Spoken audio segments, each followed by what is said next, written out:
কলিয়াবৰ ৰাইজৰ অতি প্ৰত্যাশিত যি কলিয়াবৰ তিনিআলিৰ উৰণ সেতু প্ৰায় এটা দশকৰ পাছত অৱশেষত ৰাষ্ট্ৰীয় ঘাইপথ প্ৰাধিকৰণে এই উৰণ সেতুখন মুকলি কৰিলে।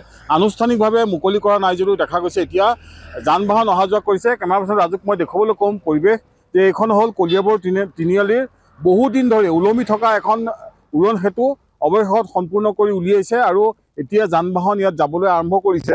মই স্থানীয় লোক সচেতন লোক আছে, মই তেখেতসকলৰ পৰা জানিবলৈ চেষ্টা কৰিম। কি ক'ব, এতিয়াও কিছু বিসংগতি ইয়াত থাকি গৈছে?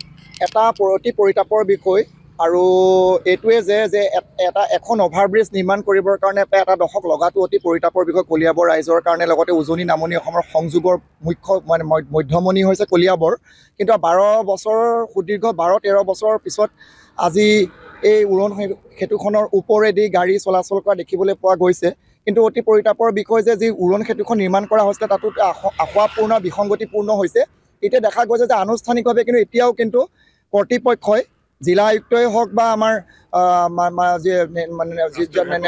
ৰাষ্ট্ৰীয় ঘাইপথ প্ৰাধিকৰণেই হওক এতিয়ালৈকে আনুষ্ঠানিকভাৱে মুকলি কৰা ক্ষেত্ৰত কোনো আনুষ্ঠানিক ঘোষণা কৰা দেখা যোৱা নাই। তাৰ বাবে দেখা গৈছে যে দুইফালৰ পৰা এতিয়া সোঁফালৰ গাড়ী বাওঁফালে আহিছে, বাওঁফালৰ গাড়ী সোঁফালে গৈছে। তাৰ কোনো নীতি নিৰ্দেশনা পথতো দিয়া দেখা আমি পৰিলক্ষিত হোৱা নাই। অভাৰব্ৰিজৰ ওপৰত যিবিলাক লাইট দেখুৱাইছে, লাইটবিলাক আছে ঠিকেই, কিন্তু যিহেতু ৰাতি হ'লে দেখা পাইছে যে অভাৰব্ৰিজবিলাকৰ ওপৰত গাড়ীবিলাকত চলিছে, গাড়ী লাইটৰ পোহৰে যাবলগীয়া হৈছে, কিন্তু এতিয়ালৈকে অভাৰব্ৰিজৰ ওপৰত লাইটবিলাকো জ্বলা পৰিলক্ষিত হোৱা নাই। গতিকে এই ক্ষেত্ৰত এটা সম্ভাৱ্য বৃহৎ এটা দুৰ্ঘটনা সংঘটিত হোৱাৰ এটা আশংকা হৈ পৰিছে।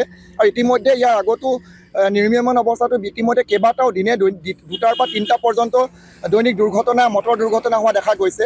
আৰু এই ক্ষেত্ৰত মই অতি শীঘ্ৰে কৰ্তৃপক্ষৰ ওচৰত দাবী উত্থাপন কৰিছোঁ যে তেওঁলোকে আনুষ্ঠানিক ঘোষণা কৰি পেলাই যিখিনি বেছিক নিডছ আছে এই দলংখন অহা যোৱা কৰিবৰ কাৰণে পথচাৰীসকলকে হওক বা গাড়ী চালকসকলেও সেই নীতি নিৰ্দেশনাখিনি পূৰ্ণতা পৰ্যায়েৰে ৰূপায়ণ কৰি অতি শীঘ্ৰে ৰাইজৰ কাৰণে মুকলি ঘোষণা কৰিবৰ কাৰণে মই দাবী উত্থাপন কৰিছোঁ। আৰু এটা কথা ক'ব লাগিব যে এই উৰণ সেতুখনৰ কাষেদি যিটো পথ গৈছে এইটো আচলতে তেজপুৰ দিশত বা উত্তৰ অসমলৈ যাবৰ কাৰণে এইটো পথ আছে, কিন্তু ইয়াত কোনো নিৰ্দেশনা নাই।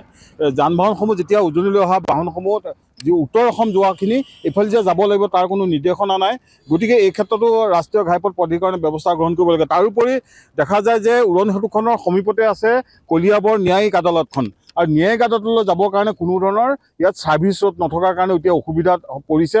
আৰু ন্যায়িক আদালতৰ পৰা ওলাই আহি পথটোৰ সম্পূৰ্ণ যিটো উজনিলৈ যোৱা বা নামনিলৈ যোৱা পথটোৰ মাজত কোনো ধৰণৰ এটা লিংক নথকাৰ কাৰণে এতিয়া বিভিন্ন সময়ত অসুবিধাৰ সন্মুখীন হৈছে। মই সেই কথাটো তেখেতলোকক জানিব বিচাৰিছোঁ। দেখা গৈছে যে ন্যায়িক আদালতখনলৈ যোৱাৰ যিটো পথ, সেই পথলৈ তাত যাবৰ কাৰণে কোনো ধৰণৰ ছাৰ্ভিচ ৰোড নাই। ইয়াত যিটো যথেষ্ট তীব্ৰ গতিত ইয়াত যান বাহনসমূহ আহিব, যেতিয়া ন্যায়িক আদালতলৈ অহা যিসকল লোক বা তাৰ যিসকল এডভকেট আছে বা অন্যান্য তাৰ লগত জড়িত যিসকল লোক, তেওঁলোক অহা যোৱা কৰাত যথেষ্ট অসুবিধা হ'ব। হয়, যথেষ্ট অসুবিধা হৈছে, যিহেতু এইটো এটা ওপৰলৈ উঠি গৈছে, এইটো ৰাস্তা তলেদি গৈছে, য'ত এইফালে 3খন গাঁও আছে আৰু লগতে ছাৰ্ভিচ ৰোড নথকাৰ কাৰণে তেওঁলোক সিফালৰ পৰাও এইফালে আহিব নোৱাৰে। সেয়ে ইয়াত যদি কিবা দুৰ্ঘটনা হয় তেতিয়াহ'লে নিশ্চয় কৰ্তৃপক্ষই দায়ী হ'ব। নিশ্চিত হ'ব। কি ক'ব, ছাৰ্ভিচ ৰোড নথকাৰ কাৰণে ন্যায়িক আদালতলৈ অহা? আপোনাক আপোনাৰ বিষয়টোৰ ওপৰত মই আৰু এটা কথা এড কৰিব বিচাৰিছোঁ। কলিয়াবৰ সমজিলাৰ অন্তৰ্গত হাতীগাঁৱত সকলো সদৰ হিচাপে গোটেই অফিচ কাছাৰীখিনি আছে, মহকুমা ন্যায়িক আদালতখনেই নহয়, ইয়াত অগ্নি নিৰ্বাপক বাহিনী আছে। আৰু অগ্নি নিৰ্বাপক বাহিনীটো সকলোৱে জানে যে এটা জৰুৰীকালীন সেৱা। তেওঁলোকে যিমান পাৰে সোনকালে গন্তব্যস্থলত গৈ পেলাই তেওঁলোকৰ যি কাম কৰিবলগীয়া আছে জুই নিৰ্বাপন কৰিবৰ কাৰণে কৰাত তেওঁলোক দায়বদ্ধ।